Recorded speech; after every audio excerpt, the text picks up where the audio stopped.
আমাদের এনে একজন ঠিকাদার মারা গেছে বিনা চিকিৎসায়, 3 মাস ঘরে পড়িয়া, খাইয়া না খাইয়ে সে মারা গেছে। মতিউর রহমান, কাঠপট্টি বাসা, তার ফাইল রয়ে গেছে, তার ফাইলে একটা কালির আঁচড় দেয় নাই। গেল 7 বছর ধরে বরিশাল সিটি কর্পোরেশনে এভাবেই নিপীড়নের শিকার হন কিছু ঠিকাদারেরা। পাওনা টাকা না পেয়ে ভীষণ দিশেহারা তারা। 2013 থেকে 2018 মেয়াদে বরিশাল সিটি কর্পোরেশনের মেয়র পদে দায়িত্ব পালন করেন বিএনপি নেতা আহসান হাবিব কামাল। সে সময় নগরের বিভিন্ন উন্নয়ন ও সংস্কারে প্রায় 350 কোটি টাকার কাজ করেন ঠিকাদারেরা। এসব কাজের অনেক টাকা বকেয়া থাকলেও তা পরিশোধ করেননি সদ্য সাবেক 2 মেয়র চাচা আবুল খায়ের আবদুল্লাহ ওরফে খোকন সেরনিয়াবাত এবং ভাতিজা সেরনিয়াবাত সাদিক আবদুল্লাহ। বকেয়া না পেয়ে পথে বসেছেন অনেকে। বৈষম্যের শিকার ঠিকাদারেরা সম্প্রতি ঘেরাও করেন নগর ভবন। বর্তমান প্রশাসকের কাছে তুলে ধরেন তাদের পাওনার ফেরিস্তি। সাদেক আবদুল্লাহ যখন মেয়র হয় আমাদের এই অফিসে ঢুকতে দেয় নাই, আমাদের সমস্ত ফাইল তিনি তালাবদ্ধ করে রেখেছে। এরপরে খোকন সেরনিয়াবাত আসার পরে আমরা ভেবেছিলাম হয়তো আমাদের কিছু একটা হবে। তিনি সেই একই কাজ করলেন, কারণ একই রক্ত একই কাজ। তিনিও আমাদেরকে এখানে আসতে দেন নাই, আমাদের সমস্ত ফাইল অবরুদ্ধ করে রেখেছে।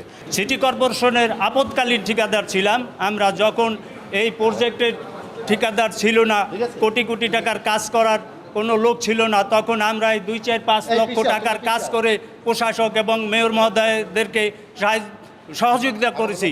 চাচা ভাতিজার করা অনিয়ম নিয়ে মুখ খুলতে শুরু করেছেন সিটি কর্পোরেশনের সাবেক কাউন্সিলর এবং বিএনপি নেতৃবৃন্দ। অভিযোগ উঠেছে নিজেদের লোক দিয়ে লোক দেখানো কাজ করে লোপাট করা হয়েছে কোটি কোটি টাকা। বিগত দিনে আসলে বিএনপি সংগঠন করে বা করি, এটাই ছিল আমাদের একটা অপরাধের মতো।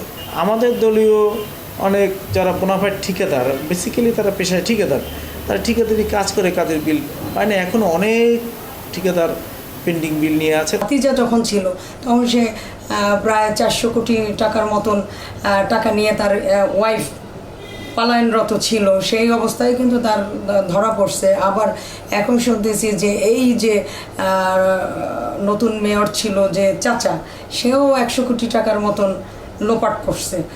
বিগত মেয়রদের অনিয়মের কথা স্বীকার করে যথাযথ পদক্ষেপ গ্রহণের নিশ্চয়তা দেন এই কর্মকর্তা।